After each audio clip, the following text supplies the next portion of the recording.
check. There we go. There we are. All right.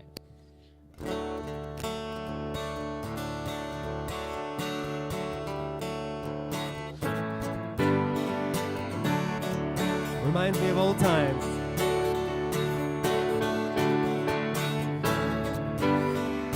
We have come together as a family. We have come here as we are. We have come with arms wide open. We have gathered here in love. Spirit is in this, Spirit is in this place. Spirit is in this, Spirit is in this place. Yeah, sing it with us. Spirit is in this, Spirit is in this place. Raise the roof with shouts of praise. Spirit's in this place. We sing in celebration. We sing with words of prayer. We affirm all life as sacred. We declare that peace is here. And so is Barb. Spirit is in this, Spirit is in this place. Spirit is in this, Spirit is in this place. Spirit is in this, Spirit is in this place. Raise the roof with shouts of praise. Spirit's in this place.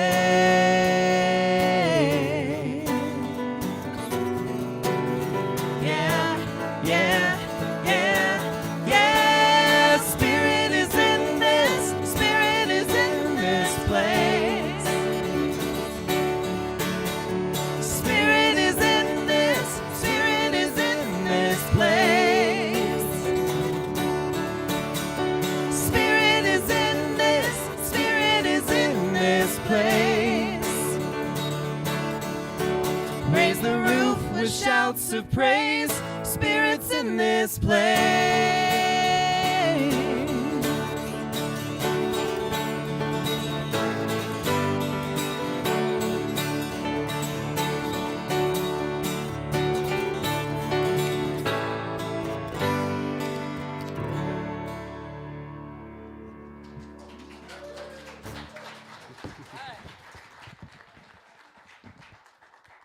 So well done. So well done.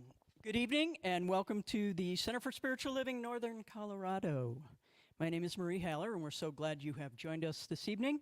And we are an inclusive community. We honor all faith traditions, lifestyles, and beliefs. Wherever you are in your journey, you are welcome here. So we're glad you're here. We follow the teachings of Ernest Holmes, who studied the great truths of major religions and created what we call the science of mind. In the science of mind, we believe through the power of our mind, we can create lasting change in our lives.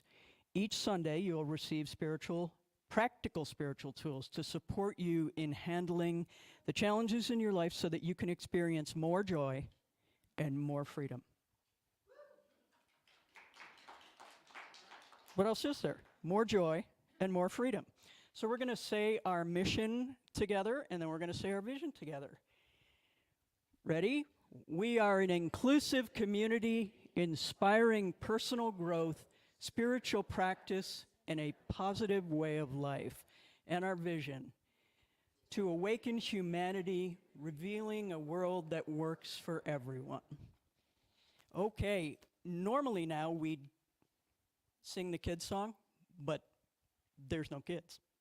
So, no kids, no song is how we go that too. But I don't want to do that. We can do kids? Do you want me to be? I'll be the kid? Okay, we're going to stay right here. And we're going to settle back, and Christine's going to take us into a bit of prayer and meditation.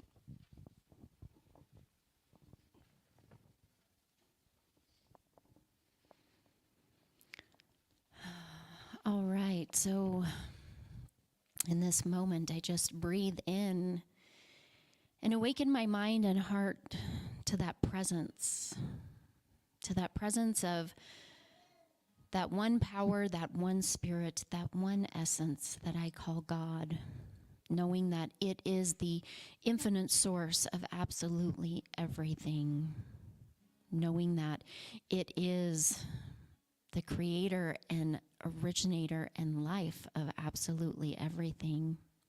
And I know that each and every one of us is one with it, for we are from it, and it has its being in us, and it experiences and expresses life through us and moves all around us, in between each breath, in between each heartbeat.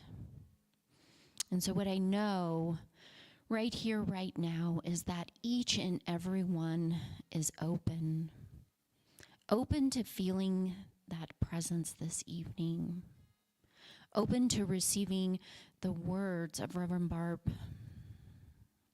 and her message, knowing that it touches and lights that spark within, knowing that we are moved by the music and the energy that it gives us, and knowing that we are open to feeling that connection with the person in the seat next to us. For we have come here to experience community as one this evening. And we open to feeling that connection to the divine presence, to that oneness of us and it, of us and God, of us and spirit, knowing that it is absolutely emerging and unfolding here right now. And so for this, I give great thanks for the power of this word, for this opportunity to be together, open and connected, all as one. So I release these words to law, knowing that there's nothing more to do than to simply let them be and rest in that divine connection of oneness and unity here this evening. And if you would like, please affirm this with me by saying, "And so it is." Amen. So I just invite you to settle back and go within and just create a softness in your heart and a stillness in your mind as we chant these words together.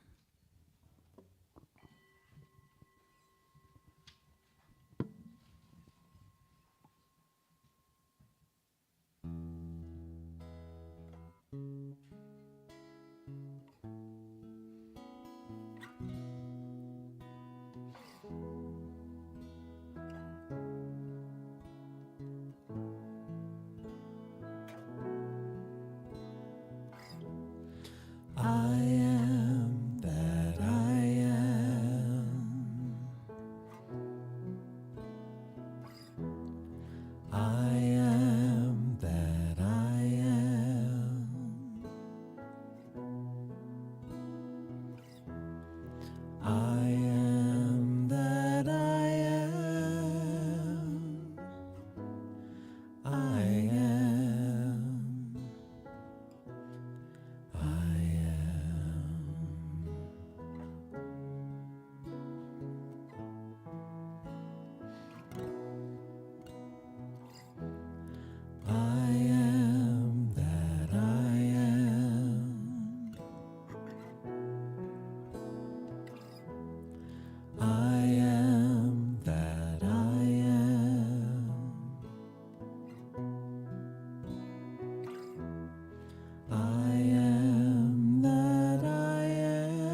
Is that in tune?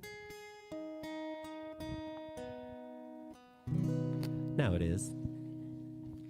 All right. This is one of my favorite Simon and Garfunkel songs.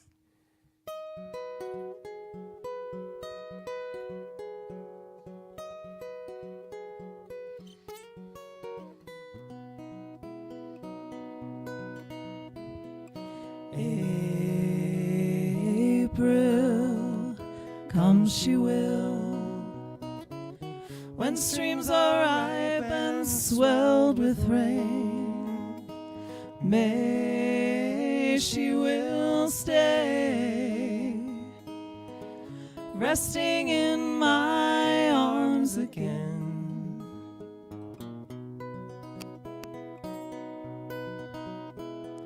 June,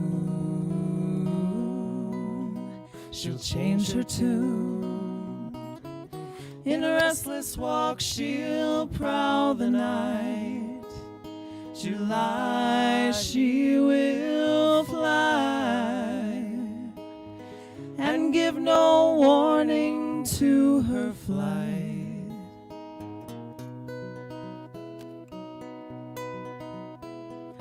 August, die she must. The autumn winds blow chilly and cold. September, I'll remember. A love once new has now grown old.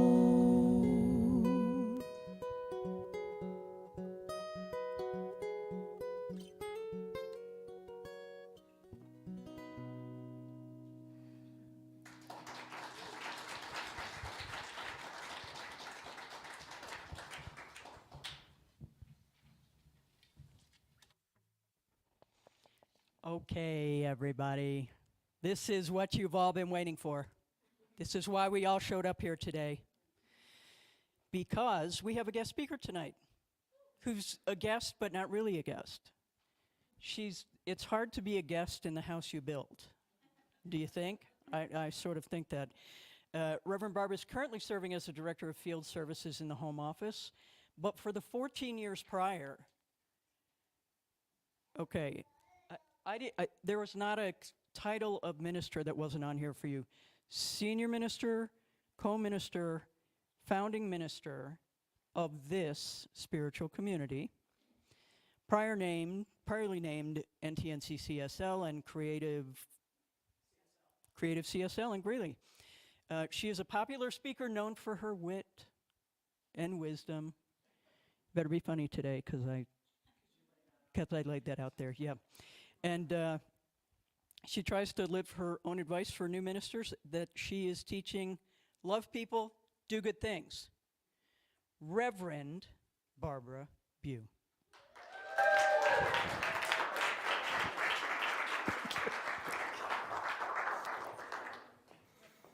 It was very corny to write my bio to come here. Just a moment. So I want to ask you to, because it helps me, some of you will remember we used to do this thing, and the rest of you will, it's easy to go along with. So do me a favor and just touch your heart and take 3 deep breaths. And then repeat these words a few times with me: care, appreciation, gratitude, compassion. Care, appreciation, gratitude, compassion. Care, appreciation, gratitude, compassion. Care, appreciation, gratitude, compassion. Thank you. It is really good to be back with you all, and lovely to meet some of you who I have not met before.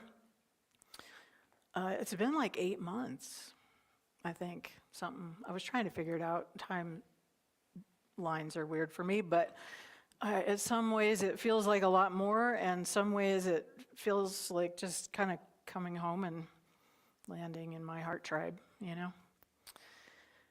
The thing about stepping away from something is like ministry, or probably like just about anything in life, really, but I'm going to call it stepping away from pulpit ministry in this way, is that it just really brings in all kinds of things and questions and unraveling of things. And so I've had some months to unravel, and April's theme is vulnerability, which, as some of you remember, is one of my least favorite words. And it was perfect, really, to sit here and to be with being vulnerable, and which is a way of being authentic and real. And I realized as I was working on this week that it was the perfect thing for me to land in today.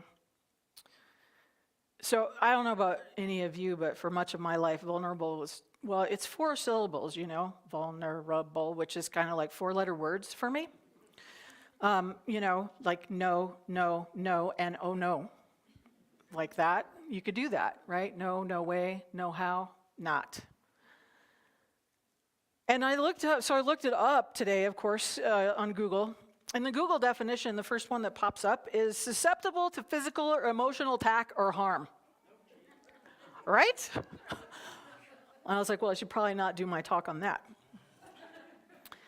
But Brene Brown, who is clearly smarter than I am, and smarter than Google today, her definition of vulnerability is a state of emotional exposure that comes with a certain degree of uncertainty. It involves a person's willingness to accept the emotional risk that comes from being open and willing to love and be loved. How often do we want to hide from emotional risk? Really? All the time. I don't like to be alone up here. And then I thought, well, how much of that risk do we make up in our heads? Right? And what if it's not real? What if what we make up in our heads is actually really not real? And hang on to that for a minute. I'm going to circle back around to that. I do want to lay it out for you, though. A lot of you know that I am not a person who likes to hand out all the answers. I like to find good questions. So what I hope today is that you get to leave with a few good questions to ponder over the next week or so, and maybe write me about, I don't know. But have you ever had I'm going to start with a story. Have you ever had a person in your life who, I don't know, you have a thing. You don't know why you really have a thing. You might even think you really have that much in common, but you have this thing. And where you see each other for who you really are. I had this friend, Reverend Norm, he was the senior minister in Colorado Springs up until very recently. He's my soul brother. And he'd been dealing for a number of years with some cancer stuff. And he was on this, what was called a lifetime regimen of chemotherapy, and we were talking about what we were going to be doing when we retired, and this was supposed to be all working out fine. Well, a cascade of things sort of happened towards the end of the year last year, and that idea of all of that being around for a very long time kind of came to an end. And he was looking at that choice that some of us land in, of where you're sitting looking at a quality of life that's not life anymore, or going ahead and entering hospice care. And he chose hospice.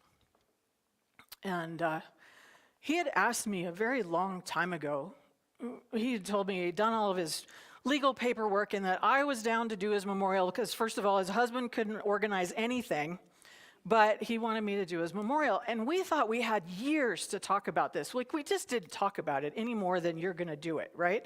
And I was like, great, you can do mine. We thought we had a long time. So here we are, we're in this time. And it was just time to talk about it. And so the weekend before he left, God, I hate this floor. It's slippery. The weekend before he left us, I got to spend time with them. You know, I don't know if you've had the opportunity ever to be with somebody who's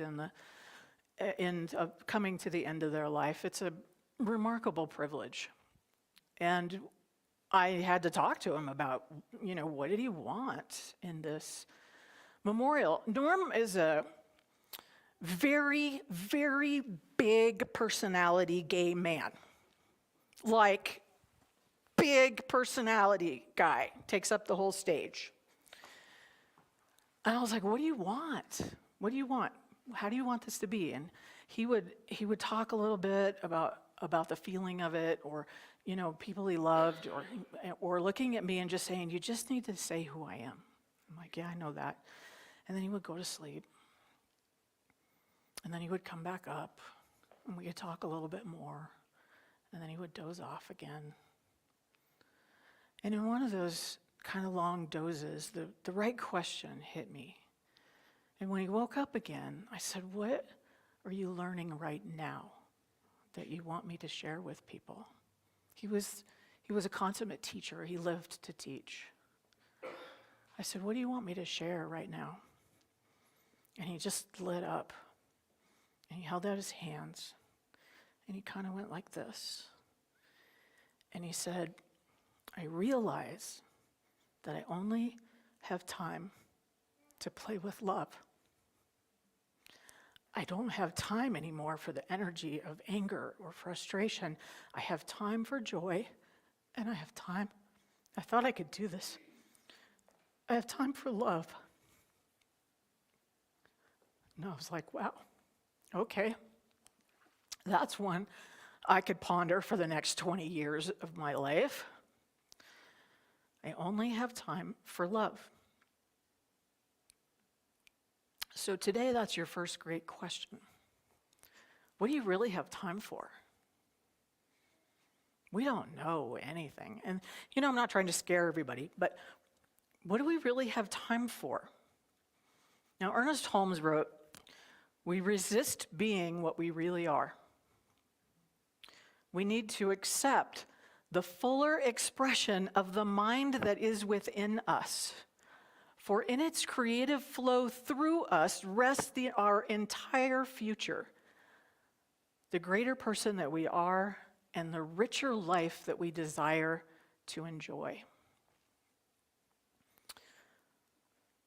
Now, putting Norm over here for just a second, you know, I don't know about you, but everybody I know in my life has been questioning sort of everything since this thing called COVID, right? Why are we doing what we do? Why are we working the way we work? Why are we living the way we live? Why are we always stressed out? And why are we all angry with each other all the time? So in the midst of trying to unravel all that, for me, has been unraveling this thing called work. Because for quite a while I was the senior minister here, I was also the director of field services at Centers for Spiritual Living, and I was working like all the time, which I'd like to call, you know, well, my friends, my people who love me call it my workaholism. I call it being busy. But, you know, and it wasn't just this. Like, I realize as I'm in the unraveling, I've done this my whole life. And in the unraveling of that comes this recognition of how much is driven in me anyway. I don't know about you. If anybody, nobody here is a workaholic, right? I'm just talking to, okay, good. Because I hate to be alone up here. So in unraveling all of that, I realized that, you know, I've been reading these books and the neuroscience and the spiritualness and the Puritan ethic and all the things around all this work thing that we do. And I realized that there's this total layers of fear and a fear of loss and of seeking an identity out there somewhere. And this culture that we have of put your shoulder to the grindstone, right? Like, what is that? If you picture that? Put your shoulder to the grindstone and hustle and walk it off. I've been in this, like, unraveling this puzzle. Now, I have given talks in this community in the past about the fact that busy is not an answer to the question, how are you? And yet I say it all the time. How you doing, Barb? Oh, good, I'm busy. I'm busy. I'm good. And here's the thing. In my head, I'm like categorizing, am I busy enough to justify being busy or to not be being called lazy? Because God forbid that ever happen, right? I don't want to be seen as lazy. You don't want to be, nobody wants to be seen as lazy. Do you know what I mean? And I think that there's this whole workshop and what I've learned about how we've wired our brains and our culture and our relationships to work. But so today I'm going to boil it down to a couple of things. You see, my friend Norm, he died a few days after that conversation. And I was spending time with his husband, who represents, I would say, every single one of us based on the nodding that I've been seeing in this room. And he said to me, I just keep thinking about all the extra shifts I took at work when I could have been with him. And I was like, shit. Sorry. Sorry, Leah. Right in the heart of it. Right in the heart of it. And I thought, why is it that in our work and in our hustle and all of these things, that it is the best things in our life that end up on the back burner? Why is that? That the best things in our life are the things that we put on the back burner. They're simmering away, they're waiting for us to stir them and to add some pepper and to bring them to life, but they sit there simmering. And how often do we push away the things that bring us real connection in order to get things done? Whether it's that we say we have to work or that we have housework or we need to mow the lawn or we got to do this, we got to do that, we got to do that. The opportunity to connect comes along and we are busy, and so we say no. I can't tell you how many times I've done that. Now, I'm not actually trying to make you all afraid that somebody is going to die tomorrow. Really, that's not the point of this. What I'm interested in is asking you to ponder what really fills you up.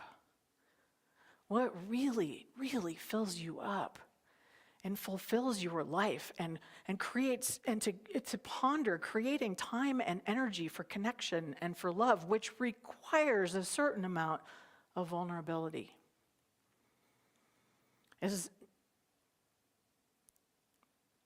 What do you really have time for? It is not a question about running out of time. It is a question about the potential for richness and fulfillment in an authentic, heart-centered, living sort of way. And so I guess the question that came out of those questions for me today was, am I having a life or am I living my life? Is life having me in my habits and in my regularness of things? Is life having me, or am I having my life? Am I living my life, the one I want? And one of the realizations for me in this unraveling is that I had forgotten how to play. Like, I probably forgot that when I was 8, which is a conversation for my therapist, but nonetheless, I had forgotten. You can laugh at that. Jeez, tough crowd. I have worked and worked and worked, and now I had these weekends on my hand because I had committed to not being here for a period of time, and I was committed to not working 60 hours a week in that other job anymore, which I had done for a long time. But what was I going to do if I wasn't working? So I remembered that I used to like to play video games, and I've been very curious about virtual reality. So I went and bought one of those Oculus things, right? Which look completely ridiculous because you've got this big weight thing on. It does look, you look like a stormtrooper a little bit, but the headset and all the thing, right? Everybody know what I'm talking about? Okay. Have you tried it? Anybody? Yeah. So the thing about the Oculus is when you first put it on and you turn it on, you see the room that you're actually standing in. So like I'm here on this stage, I can see this room. It's all in black and white, but I can see it. And it has me draw a boundary with the controller. So you draw this boundary so that when you start a game, when you start doing something and you lose your vision of the room, if you get close to the boundary that you've drawn, because you will move, a little grid thing pops up in front of you to tell you to back up or move forward, right? So you don't fall down the stairs or trip over the furniture. Because you really lose sight of everything. So so Jenny and I have been playing this virtual miniature golf against each other. It's actually really good. The graphics are amazing. Like, you can play golf out on the asteroid field belt. You can play golf in old buildings. You can play golf in cherry trees in Japan. I mean, the graphics are beautiful. But so you do this thing. You're standing, you line up, you hit the ball. It makes the sound in your hand move. I mean, you feel like you hit the ball. It's bizarre to me how much you get immersed in this. So you kind of lose track of where you are. So you hit the ball and you watch it, you're cheering each other. You watch the other person hit the ball. Well, actually, you can see like her avatar head and her golf club, but that's about it. But she does have a green cap, an orange cap. But anyway, you watch the ball and then you hit a button and it takes you to where your ball stopped, which sometimes is like right on the edge of a cliff, or standing on top of the ocean, or some other very interesting place that Jen has to like touch the door to not lose her. Yeah. So here's the thing. Now I want you to imagine this with me a little bit. You're moving a little bit around the room as you play. Because what happens is like you forget that you're supposed to push the button to go to where the ball is, and you actually just walk to where the ball is, right?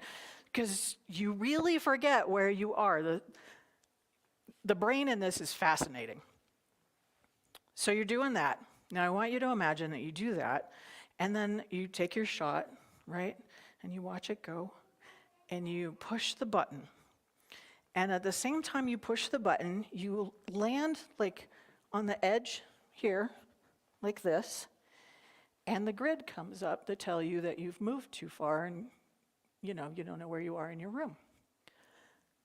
Now, I know that I'm in my living room, and I know that I'm playing this game, and I mostly cannot make myself step backwards where that cliff is. You can't. You can't. Yeah, no. It is crazy how much your brain sees this as real because your eyes are in it. I dare try it. I was playing another game. We stand on a platform and shoot at things. Sorry. I can't. I know it's hard to imagine me doing that. But it tells you that if you step off the platform, the game will end when you're learning how to do it. And it says, okay, step off the platform. I could barely make myself step off the platform, even though it was telling me to do it. You can turn on a roller coaster program. I tried that. You will, if you're a person that gets motion sick, you are sitting in your chair. You know that you are not moving. You'll get motion sick.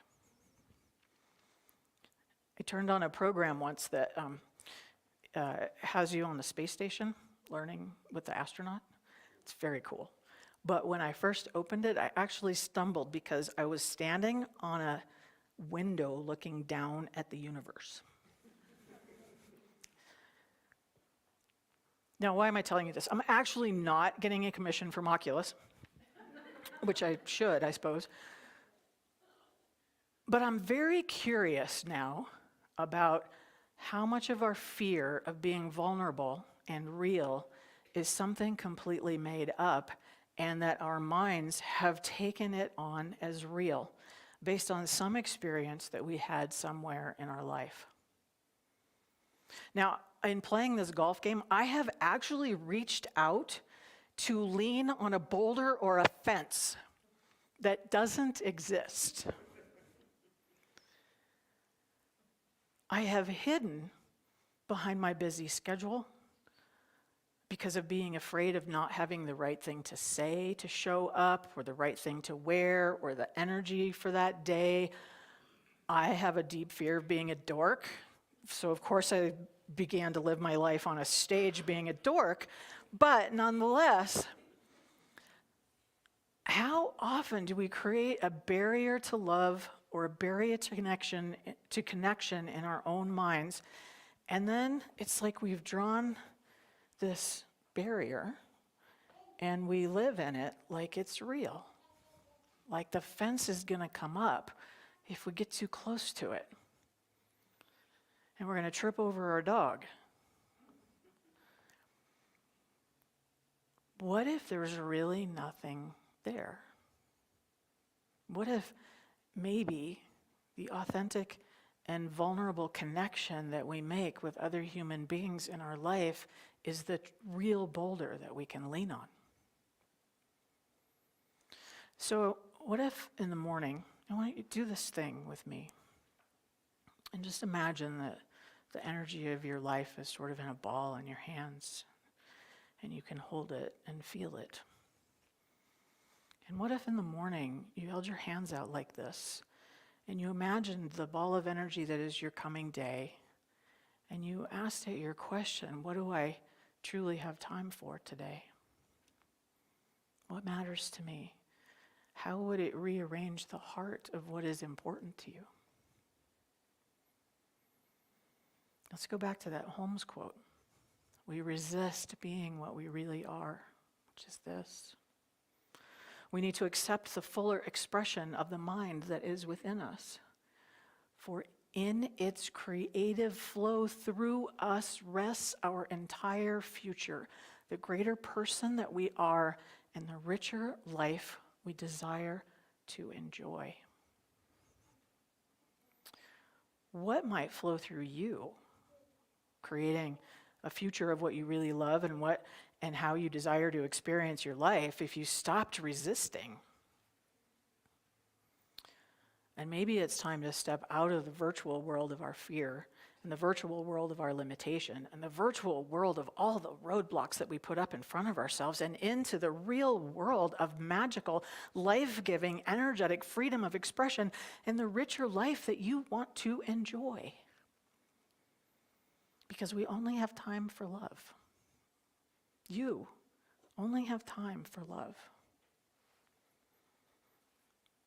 And it's time. It is time to love. The world needs it. Yeah? So if you're comfortable, let's go within, but if you're comfortable, let's hold that sphere of energy one more time for just a moment. And hear these words. Pema Chodron wrote this. There's a teaching that says that behind all the hardening and tightening and rigidity of the heart, there is always fear. But if you touch fear, behind fear there is a soft spot. And if you touch that soft spot, you find the vast blue sky. You find that which is ineffable, ungraspable, and unbiased, that which can support and awaken us at any time. So if you have any wall of fear that you are remembering in this moment, I just ask you to reach beyond it.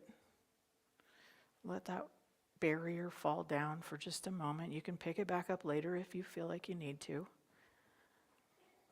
But just reach beyond that for a moment and imagine in this moment the freedom of expression, the wholeness, the life-givingness of your life in that space of allowing. And then take a big deep breath with me and know that in this day, in this moment, as we connect with all of life, as we connect with all that is, and all that is good, and all that is love, and all that is kindness and wonder, with all that is spring, with all that is the voice of that beautiful child in this room. Yeah. That as we connect with that, we know who we really are. That you in this moment can look within yourself and know that you are absolutely amazing and wonderful that your life can, should, and wants to be an expression of all of that, that you were called here to be that, right here and right now, today. And so I just simply know that all that we desire, all that brings us life is right here for us. It is right here for us. And as we call it in and we respond to it, and it grows and expands and grows and expands, that it becomes the greater who we are, and our life reflects all of it. And I know this day that that is safe and good and incredible. I know this day that there's so much to give thanks for. That all of the wonder of this universe sits right here in the palm of our hand as we think about the energy and the idea that we only have time for love. And so I give thanks for this day, for the daffodils that are starting to come up. I give thanks for this opportunity to be here once more. I give thanks for this room of people who are expressing and living and loving in life, and who will do more so tomorrow. I give thanks for all that is good, and I wrap it up in the arms of love, holding love and comfort and peace for anyone who desires it, who is feeling out of alignment in their body, out of sorts in their heart. Anyone who just needs a hand on their heart to feel a little less alone in the world. I give thanks for this community that moves and breathes and has its way in the world, for I know that it makes a difference. And I wrap all of it in a big bow, and I ask you to hold it with me by saying, and so it is. I am the place where God lives, moves and breathes and has its being. I am the place where God shows up. I am the place where God lives, moves and breathes and has its being. I am the place where God shows up. I am the place where God lives, moves and breathes and has its being. I am the place where God shows up. I am the place where God lives, moves and breathes and has its being. I am the place where God shows up. I am the place where God lives, moves and breathes and has its being. I am the place where God shows up. I am the place where God lives, moves and breathes and has its being. I am the place where God shows up.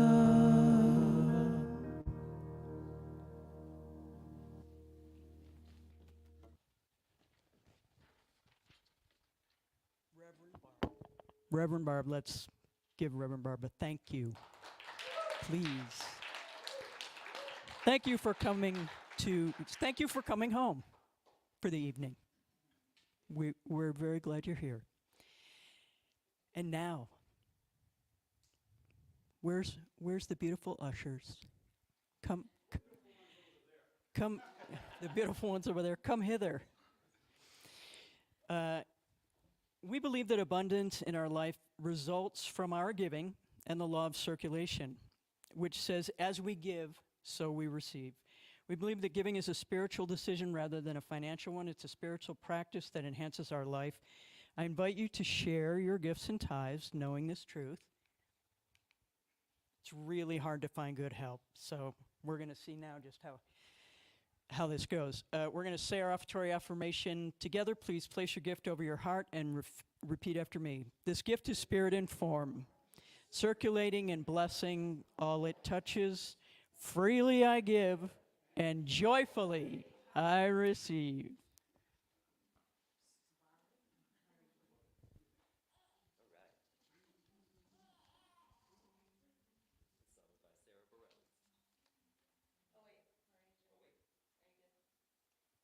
Did you want me to sing?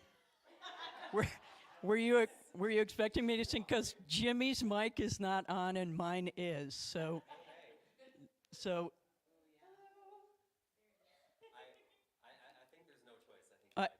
I'm just going to leave this microphone right with you. Let's trade.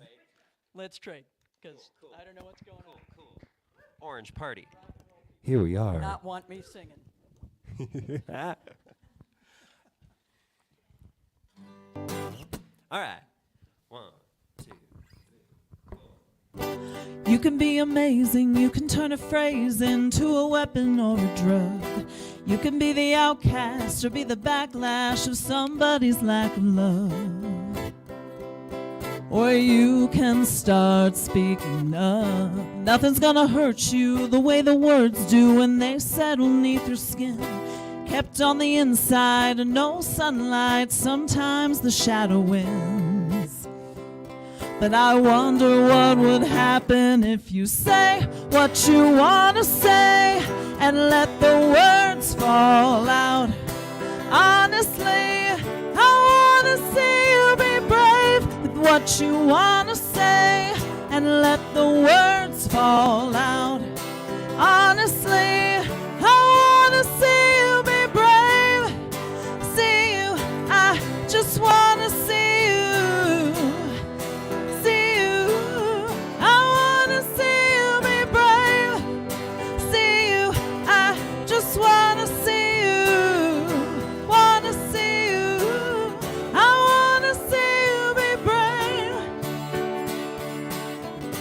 Everybody's been there, everybody's been stared down by the enemy, fallen for the fear and done some disappearing, bow down to the mighty.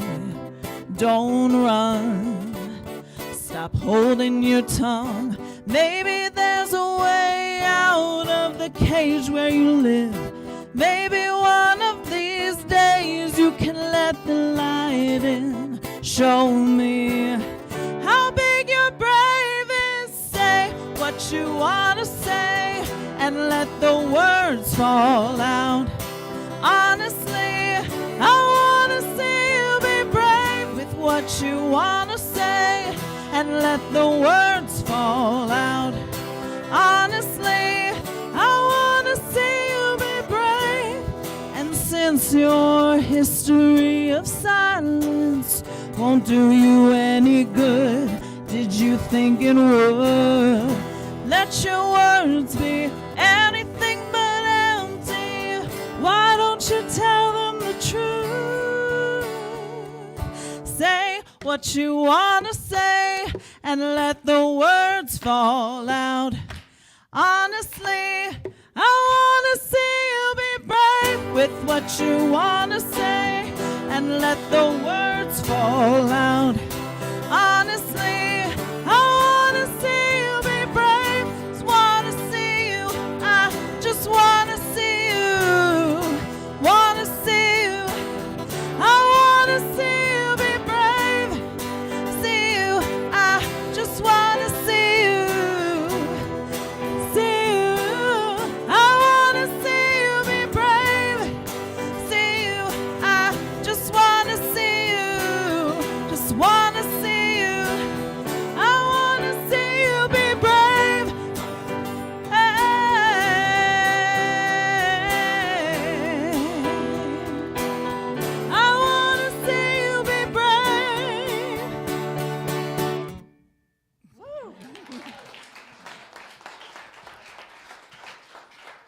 Amazing. Oh, it works now. Hey. God, I'm really glad I wasn't singing in my seat out loud because I had the microphone in my hand. So if you are here for the very first time, it's always like this. We're always this way, just so you know.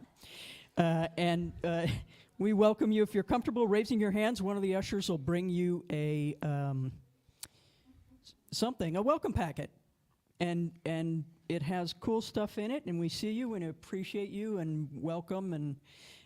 And there's a potluck thing when we're done here.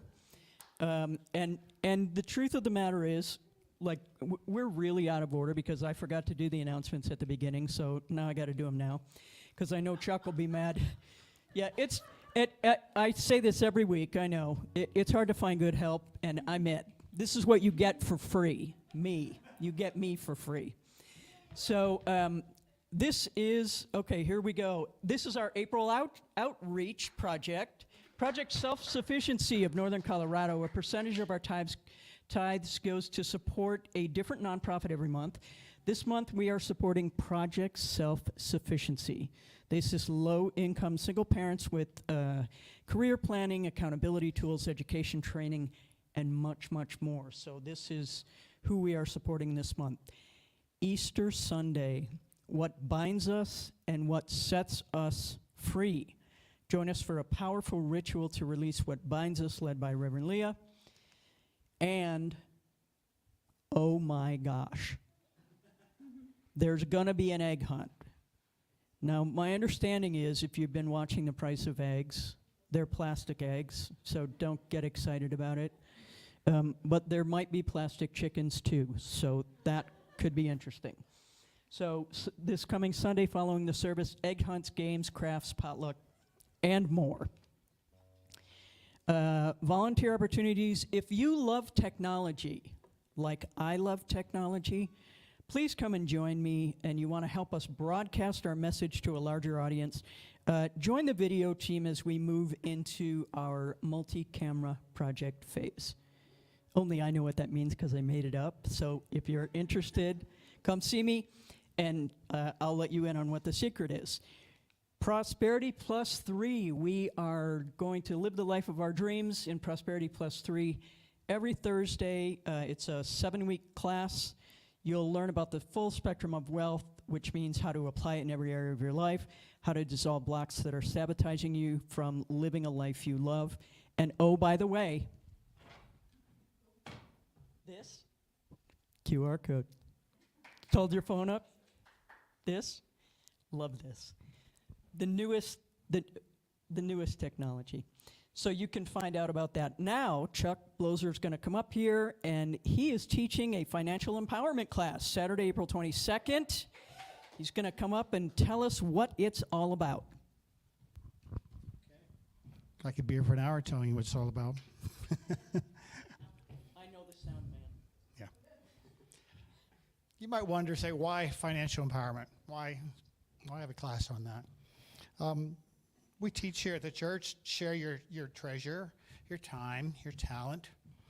Happen to have quite a bit of talent in this area, and more than talent, I have a passion.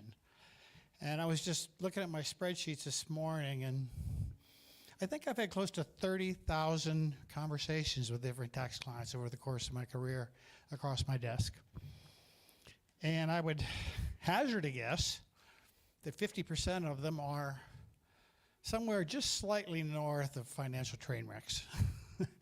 And so my nickname is I Know a Guy. A lot of people call me that. And I know a lot of guys, a lot of gals, a lot of people in the financial world. So look at the QR code. If it calls to your heart, you should come. And since I said I know a guy, I'm going to have some professionals there with me. People that I trust with my money, people that I trust with my financial well-being, and I'm going to have people from the mortgage industry, the insurance industry, the financial advisor industry, and it should be a good time. It's going to be at my house, which is under full construction right now, remodeling, and I hope at least we'll have the tile and the grout and all this stuff out of the living room.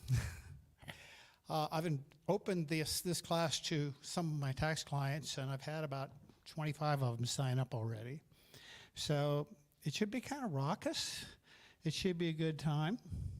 And you're going to learn. And if you've had a tough relationship with money in the past, if there's any fear surrounding it at all, I hope in the 3 hours that we will put you on the path of dispelling all those fears and end up having a good relationship with money. And that's what it is. Thank you. You're welcome. All right, there's all the information. There's the QR code. After service, our practitioners are available for prayer. Christine is here, and we have prayer request forms in the back. And I believe Amber is here as well. And so if you want to get all prayed up, that can happen after service.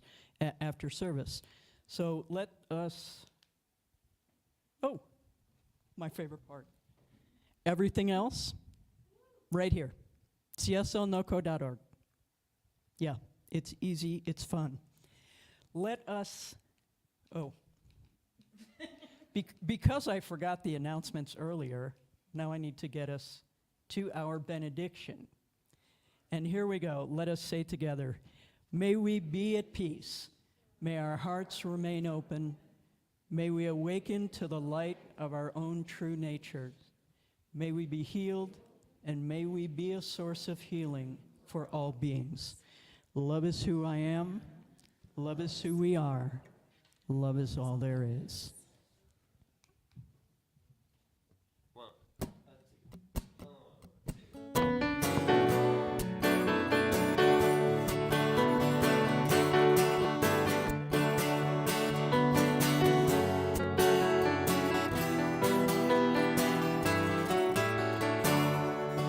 I release and I let go.